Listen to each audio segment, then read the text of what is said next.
अस्सलाम वालेकुम। कैसे हैं आप सब? उम्मीद करती हूँ हमेशा की तरह खैरियत से होंगे। तो आज मैं फिर से आपके लिए जबरदस्त सी रेसिपी लेके आई हूँ। आज हम बनाएंगे अल्लाह राजी बिरयानी की रेसिपी, जो कि कराची की बहुत ही ज्यादा मशहूर बिरयानी है कि ब्रांचेस बहुत ज्यादा जगहों पे फैली हुई है। जो भी इस बिरयानी को खाता है तो वो इस बिरयानी का दीवाना हो जाता है। इतनी लजीज और उम्दा ये बिरयानी बनती है। आप इसको बिरयानी कह लीजिए या आप इसको पुलाव कह लीजिए। ये हैदराबादी स्टाइल में तैयार की जाती है, लेकिन पुलाव के तरीके से ये नहीं बनती, बिल्कुल डिफरेंट है। बहुत अलग और यूनिक तरीका है इसको बनाने का, और ये जब बनती है तो बेहद लजीज और मजेदार बनती है। तो उम्मीद करती हूँ आपको ये रेसिपी जरूर से पसंद आएगी, आप इसको जरूर ट्राई कीजिएगा।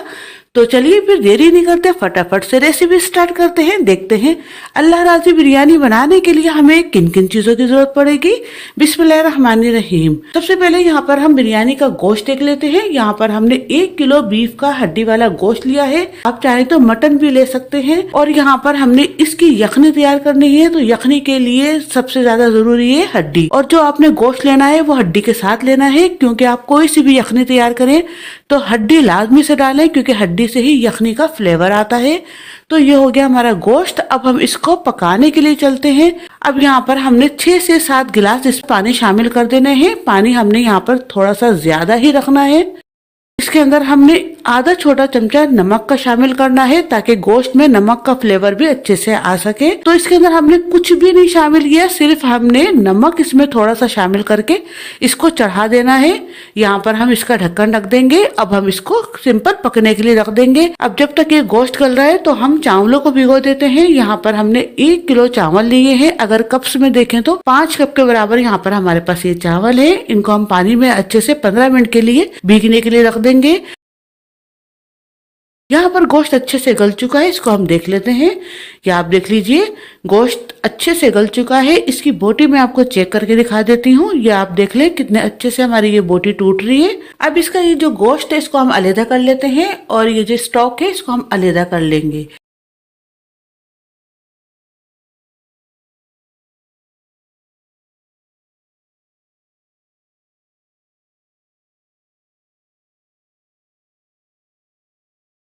तो यहाँ पर जितना भी गोश्त था हमने इस प्लेट में निकाल लिया। और अब ये जो हमारे पास यखनी है इसको हम एक बाउल के अंदर निकाल लेंगे। इसको हम बाद में यूज करेंगे। यहाँ पर हमने एक बड़ा सा पतीला लिया है। अब इसके अंदर हम कुछ मसाले वगैरह शामिल करेंगे। यहाँ पर हमने 2 चमचे पिसा हुआ अदरक लहसुन लिया है, ये शामिल कर लेते हैं। अब यहाँ पर 2 चमचे हरी मिर्च का पेस्ट शामिल कर रहे हैं। 10 से 12 हरी मिर्चें ली थी, उनको हमने पीस कर उनका पेस्ट बना लिया, ये हमने डाल दी। आधा कप के बराबर यहाँ पर हम दही शामिल कर रहे हैं। अब इसके अंदर हम कुछ खड़े गरम मसाले शामिल करेंगे। 3 तेज पत्ते हैं, ये शामिल कर लेते हैं। 7 से 8 काली मिर्च है, 6 से 7 लौंग है, 6 से 7 हरी इलायची है, 2 बड़ी इलायची है, 1 मीडियम साइज का टुकड़ा दालचीनी का है, 3 बादियान के फूल है, 1 चमचा जीरा है, ये शामिल कर लेते हैं। आधा छोटा चमचा लाल मिर्च का पाउडर शामिल कर रहे हैं। 1 चमचा धनिया पाउडर शामिल कर रहे हैं। अब यहाँ पर हम आधा छोटा चमचा हल्दी भी शामिल कर लेते हैं, और आधा छोटा चमचा ही कुटी लाल मिर्च शामिल कर रहे हैं। मिर्च आप अपने टेस्ट के हिसाब से कम या बढ़ती कर सकते हैं। 2 चमचे यहाँ पर हमने बिरयानी मसाला पाउडर लिया है, इससे फ्लेवर बहुत जबरदस्त सा आता है, ये शामिल कर लेते हैं। 1.5 चमचे यहाँ पर हम नमक शामिल कर रहे हैं। नमक आप अपने टेस्ट के हिसाब से कम या बढ़ती कर सकते हैं। आधा छोटा चमचा जायफल जवित्री का पाउडर शामिल कर रहे हैं। अब यहाँ पर हम कुछ हरे मसाले शामिल करेंगे। 2 दरमियाने साइज के टमाटर थे, उनको स्लाइसिस में कट कर लिया।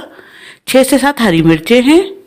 आधी गड्डी यहाँ पर हमने पुदीने की पत्तियां ली हैं, और आधी गड्डी ही यहाँ पर हमने कटा हुआ हरा धनिया लिया है। एक हमने यहाँ पर लेमन लिया था, उसको हमने स्लाइसिस में कट कर लिया, ये शामिल कर लेते हैं। अब 1 कप के बराबर यहाँ पर हम तली हुई प्याज शामिल कर रहे हैं। 2 दरमियाने साइज की प्याज ली थी, उनको हमने फ्राई कर लिया, ये शामिल कर लेते हैं। अब इसके अंदर हम ये गोश्त शामिल कर लेते हैं। अब हम इसकी बहुत अच्छे से बुनाई कर लेंगे। यहाँ पर हमने जितनी भी चीजें थी तमाम इसके अंदर डाल दी। अब इसके अंदर कुछ नहीं जाएगा, बस हमने इसकी अच्छे से बुनाई करनी है। इसके अंदर हमने आपको तेल डालते हुए नहीं दिखाया, गलती से वो तेल डालने की जो वीडियो थी हमसे रिकॉर्ड नहीं हो पाई। आप इसके अंदर 200 ग्राम के बराबर कुकिंग ऑयल भी लाजमी से शामिल कीजिएगा। जिस तेल के अंदर हमने प्याज को फ्राई किया था वही कुकिंग ऑयल इसके अंदर डाला जाएगा, तो आप वो डाल लीजिएगा। अब हम इसकी अच्छे से बुनाई कर लेते हैं। ये आप देख लीजिए अच्छे से इसकी बुनाई हो चुकी है। तमाम मसाले वगैरह जो थे वो अच्छे से भून चुके हैं। अब इसके अंदर हम ये यखनी शामिल कर रहे हैं। इस वक्त जो है ये 5 कप के बराबर हमारे पास ये यखनी है और 5 कप ही इसके अंदर हम पानी शामिल करेंगे। टोटल यखनी और पानी 10 कप के बराबर होगा, क्योंकि 5 कप ही हमने चावल के लिए है। तो आपने इस हिसाब से क्वांटिटी याद रखनी है। जब भी आप कोई सी भी पुलाव बनाओ, मटर पुलाव बनाओ, यखनी पुलाव बनाओ, या आपने इस तरीके से चावल डालने हैं, तो आपने हिसाब इसी तरीके से रखना है कि जितना आपने चावल लेने हैं उसका डबल आपने यहाँ पर पानी लेना है। तो 5 कप हमारे पास चावल थे, तो 10 कप हमने यहाँ पर यखनी और पानी डाल दिया। इससे बिल्कुल परफेक्ट क्वांटिटी रह जाती है। जिन लोगों के चावल भत्ता हो जाते हैं या बहुत ज्यादा पानी उनके अंदर डल जाता है, तो वो इस हिसाब से पानी शामिल करेंगे तो कभी भी पानी ज्यादा नहीं रहेगा। 2 चमचे केवड़ा वाटर शामिल कर रहे हैं। अब हमने इसमें 1 से 2 उबाल आने तक इसको कवर करके इसी तरीके से पकाना है। इसको हमने 2 मिनट कवर करके रख दिया था। आप देख सकते हैं इसमें अच्छे से उबाल आ चुका है। अब इसके अंदर हम चावल शामिल कर लेते हैं। यहाँ पर जितने भी चावल है तमाम इसके अंदर हमने डाल दिए। तो यहाँ पर हमारे पास 5 कप चावल थे और हमने इसमें 10 कप पानी शामिल किए हैं। अब हम इसको अच्छे से मिक्स कर लेते हैं। इस स्टेज पे आन के आपने नमक चेक कर लेना है। अगर आपको नमक थोड़ा सा कम लगता है तो आप इसमें शामिल कर सकते हैं। आप चाहें तो इसके अंदर 1 चमचा चाइनीज सॉल्ट यानी कि अजीनोमोटो भी शामिल कर सकते हैं, क्योंकि जितनी भी कमर्शियल लेवल की बिरयानियां हैं तमाम के अंदर चाइनीज सॉल्ट का यूज लाजमी से होता है। इससे जायका और फ्लेवर बहुत जबरदस्त सा आता है। इस वक्त हमने यहाँ पर शामिल नहीं किया, लेकिन आप जरूर से शामिल कीजिएगा। हम इसे कवर करके पानी खुशक होने तक पकाएंगे। जब इसका पानी खुशक हो जाएगा इसके बाद हम इसको दम पे रखेंगे। तो यहाँ पर इसका पानी अच्छे से खुशक हो चुका है। अब हम इसको ऊपर नीचे कर लेते हैं।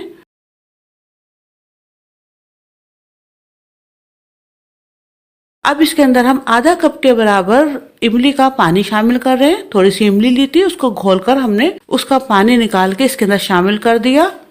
थोड़ी सी तली हुई प्याज शामिल कर रहे हैं। 2 से 3 हरी मिर्चें शामिल कर रहे हैं। अब इसके अंदर हम फूड कलर शामिल कर रहे हैं। थोड़े से केवड़े के अंदर और थोड़ा सा पानी के अंदर हमने फूड कलर को घोल लिया और इसके बाद इसके अंदर हम शामिल कर रहे हैं। अब हमने फ्लेम को स्लो पे रखकर इसको 8 से 10 मिनट के लिए कवर करके इसी तरीके से रख देना है। 8 मिनट हो चुके हैं इसको रखे हुए। इसको हम देख लेते हैं। माशाल्लाह से जबरदस्त सी हमारी बिरयानी बनके तैयार हो चुकी है। ये बिरयानी कहलाती है अल्लाह राजी बिरयानी, जो कि हैदराबादी स्टाइल में तैयार की जाती है। इसको हम यखनी बिरयानी कहते हैं, लेकिन ये यखनी बिरयानी से, पुलाव से बिल्कुल डिफरेंट होती है। इसमें जितने भी मसाले वगैरह जाए जाते हैं वो सब बिरयानी के ही जाए जाते हैं। तो ये इतनी लजीज और उम्दा बनती है कि इसको खाने के लिए दूर दूर से लोग आते हैं। तो आप भी इसको घर में बनाइए और बाजार जैसा मजा घर में लीजिए। बेहद लजीज और उम्दा बनती है। अगर आपको हमारी ये रेसिपी अच्छी लगे तो प्लीज लाइक, शेयर, सब्सक्राइब जरूर से किया कीजिए। और साथ ही अगर आपकी कोई फरमाइश हो वो भी बताइएगा, वो भी हम जरूर से पूरी करेंगे। और अगर आप हमें इंस्टाग्राम पर या फेसबुक पर फॉलो करना चाहते हैं तो वो भी आप कर सकते हैं। इजाजत दीजिए। बहुत बहुत दुआओं में याद रखिएगा। अल्लाह हाफिज।